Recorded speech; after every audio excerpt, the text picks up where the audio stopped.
So, I think John the Baptist has a pretty good question he's asking today. He sends it off to Jesus with his emissaries and asks, are you the one who is to come? Or are we supposed to wait for another one? Now, on surface, the world kind of gives us this idea that we know what we're waiting for.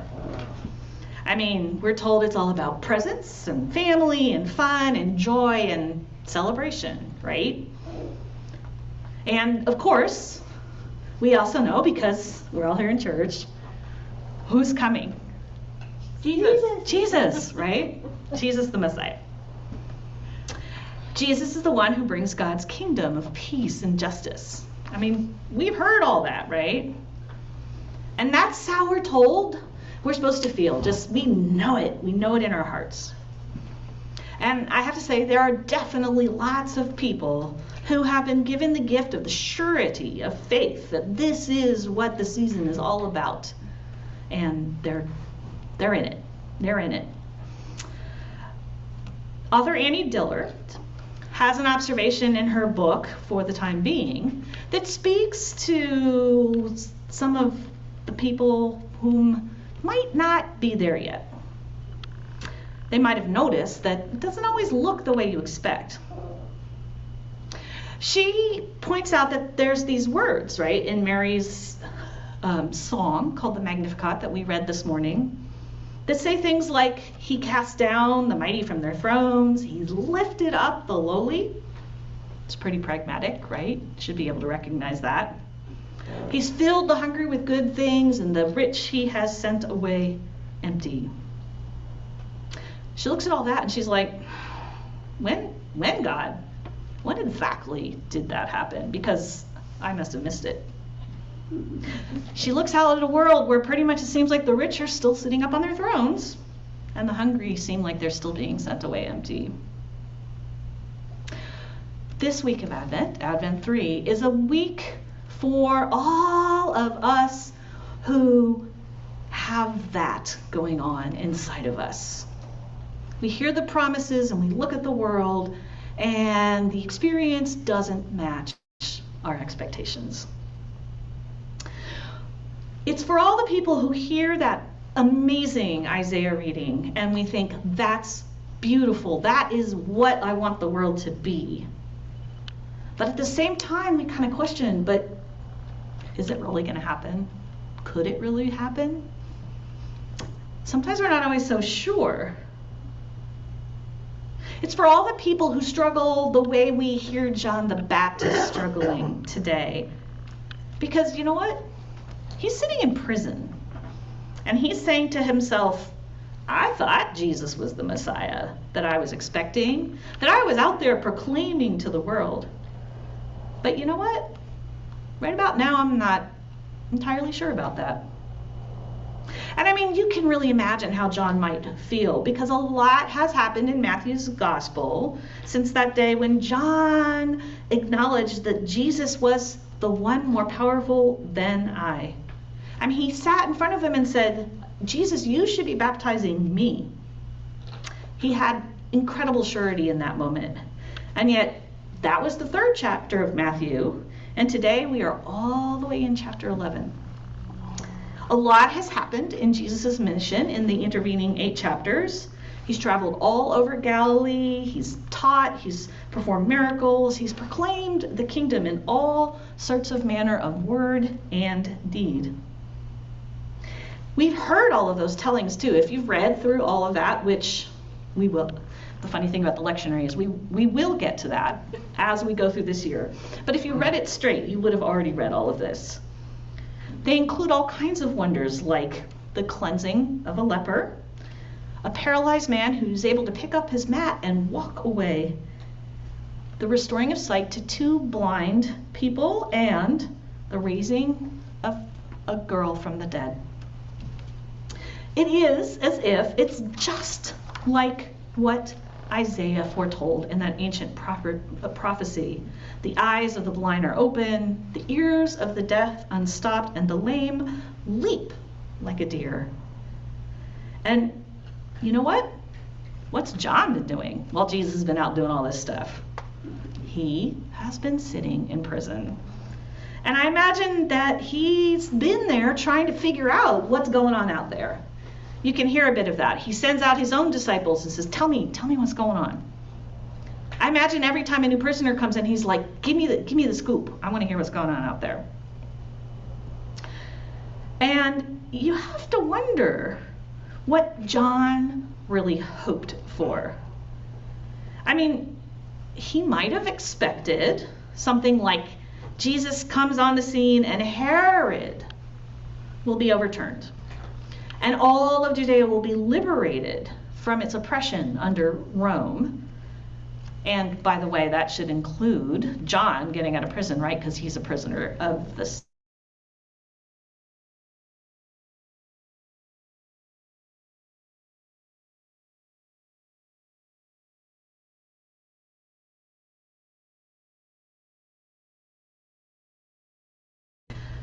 Maybe John feels like he expected a Messiah that would come with vengeance or terrible recompense. Kind of like Isaiah said, where he would gather all the repentant into one place and burn the unrepentant sinners in unquenchable fire. That was also in Isaiah. He's not seeing that either. In fact, it sort of feels like it's the other way around to him.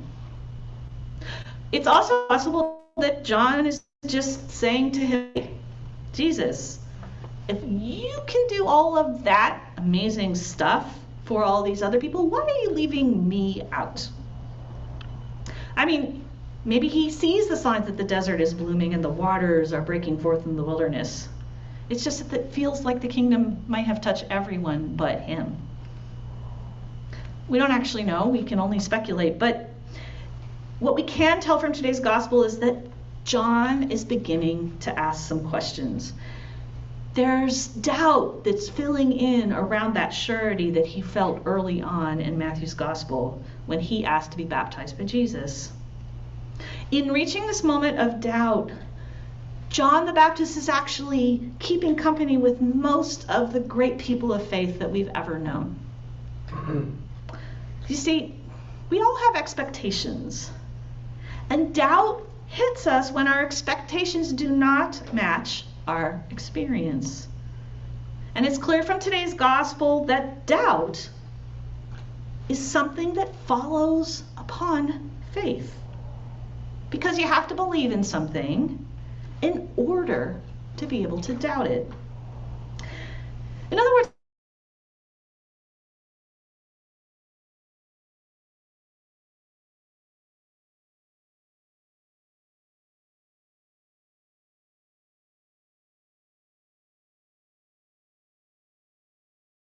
from church because they're experiencing doubt and discomfort, and the ways that their journey often returns them in newer and deeper and more profound ways in their commitment to God.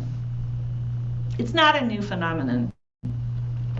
We know it's not a new phenomenon because there's that wonderful letter to that James is writing to his own Christian community that we heard.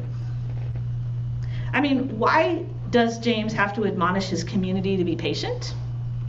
That's because, like John the Baptist and all these other people that have lost faith while waiting for the kingdom to break forth in its fullness, they are experiencing a lot of doubt and struggle.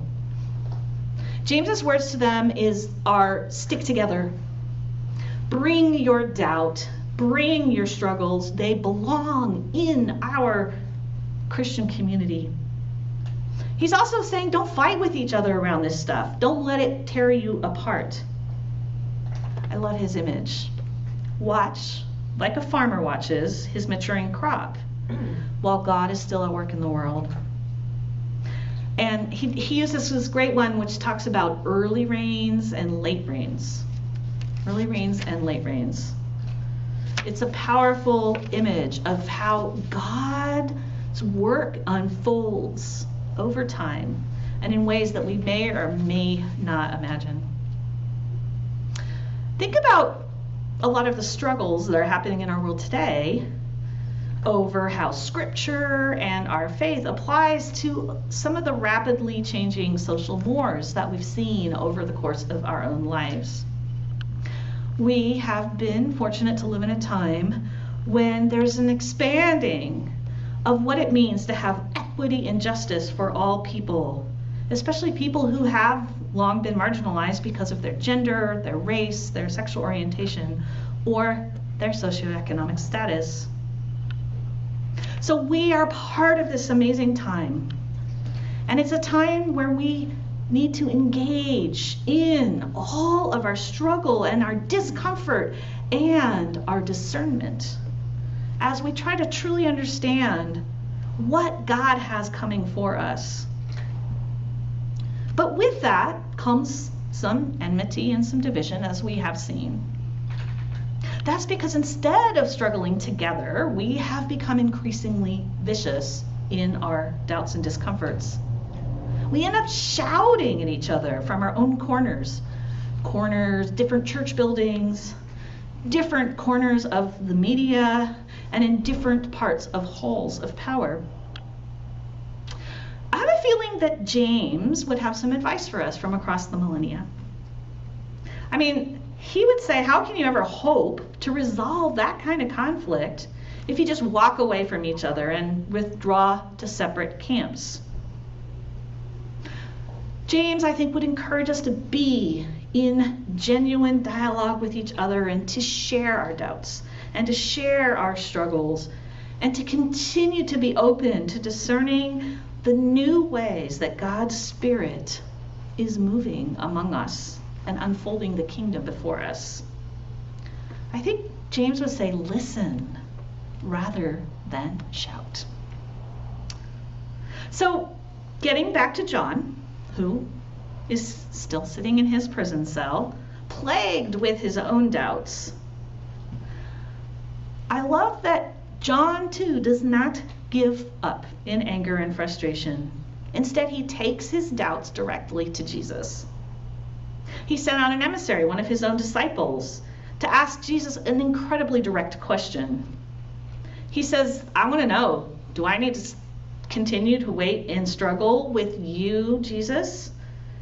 Or do I go out and look for someone else because I got it wrong? Well, Jesus sends him back an answer. The answer is not as clear, I think, as John would have wanted. It's not just, yes, do this, no, do that. Instead, he says, go and tell John what you hear and see. Blind receive their sight, lame walk, lepers are cleansed, and deaf hear. It is an affirmative reply. It's an encouragement, right? But Jesus' answer may not be exactly what John was hoping for, because Jesus is saying to John, you don't need me to tell you that answer to your question, because you can look and you can see what's happening and then you can decide. Jesus is offering encouragement to John to keep on struggling with all of his doubts and look around him, listen, see, experience. Jesus reminds us that God does not bully us into faith. That isn't God's way. God's way is to reveal. God reveals, and God's grace gives us the eyes to see and the ears to hear. It is up to us to let that experience of the world that we live in each day fill us with all of that. To question, to doubt, to struggle, to reflect, to interpret, and to continually ask ourselves, is this your work, God? Because that kind of discernment, that's what it is to be Advent people. I remember once Bishop Gene Robinson, who was the first openly gay bishop to be elected in the Episcopal Church, asking a similar kind of question when he was being interviewed on the radio. He invited those who were struggling with or questioning or doubting with some of the evolving roles of gays and lesbians in our Episcopal Church at the time to come and visit them in New Hampshire. He said, come see the life of our diocese. see its parishes, and then ask yourself, is this of God? Because clearly he, who spent all his time there, felt like once you saw that, you would know that the answer was yes. It's clear for all to see, he said on the radio. So, looking, listening with honesty and trust in the movement of the Spirit, it's what we're called to do as Advent people. It's not easy, it involves a lot of struggle, and it can make us uncomfortable. Jesus acknowledges our discomfort, but he challenges our aversion to it, calls us back in to keep listening for what God is revealing for us. I love the image. There's a beautiful image in that prophecy from Isaiah. There's so much in there. I'm sure it's all very famous, but one of the ones that I think gets overlooked is the image of a blooming crocus. Now, I grew up in California. I don't think I ever understood this image until I lived in Massachusetts. So anyone else here from snowy climes? Vicky, you have a couple of you, all the British, okay. And do crocuses work this way in England? Yeah. So when do the crocuses bloom? Very early, like in? Just after the snowdrops, but then the crocuses come. Just after the snowdrops, which are in like December? A bit later. Okay, well, months are all different here. But the crocuses, they come up through, and this is very true in New England. They burst up through the snow. It's amazing. They're all of a sudden there's shots of purple and gold and blue everywhere, like these little tenacious blossoms just pushing their way forth. It's an image that in the midst of what experience tells us seems like this is death, it's frozen, it's not going to ever change. There's this unflagging promise of new life pushing through all that. The Advent message is that God is coming. And part of this Advent experience and part of what draws us in is that we are asked to come and see for ourselves. See for ourselves that a baby born in a manger is part of our doubt and struggle. There for us to question, there for us to know and see, there revealing for us. Because it doesn't always feel like things are changing fast enough. But there's that little promise right there, that little tiny tender baby. I want to close with the words of Evelyn Underhill, who I think sums all of what this point in Advent is all about. She wrote, "Human nature is like a stable, inhabited by the ox of passion and the ass of prejudice. Animals, which take up a lot of room and which I suppose most of us are feeding on the quiet. And it's right there, between them, pushing them out, that Christ must be born. In their very manger is exactly where Christ must be laid. And it is those animals that will be the first to fall on their knees before him." Amen.